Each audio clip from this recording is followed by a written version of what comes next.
abantu b'isi basigaye barahindutse, ibaze ko ariko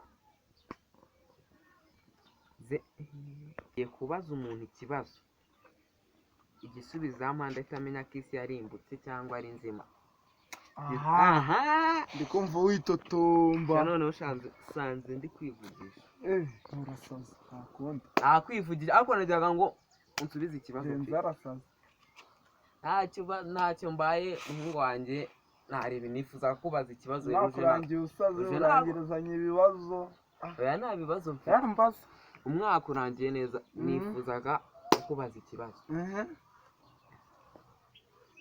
sheri wawe aramutse aguhamagaye akakubwira ngo sohokane, ngwino usohokane ndanaguha, na mama wawe wumva icyo kintu akaguhamagara akubwira ati nastazi muhungu wanjye isi ndayirambiwe, ngwino nsohokane dore ndi kumva ndi hafi gupfa. muri abo bantu babiri wibuka ko uwo mukobwa aba yarakumenye ukuze. noneho muri abo bantu babiri mbwira ninde wageraho mbere? numva nagera kuri sheri wanjye.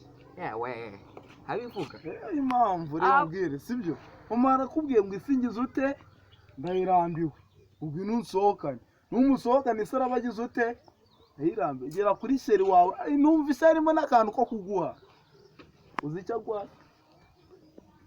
ibitsina gusa. uzi ibintu, uzi umwaka wahariye ahantu ngo ndakaswe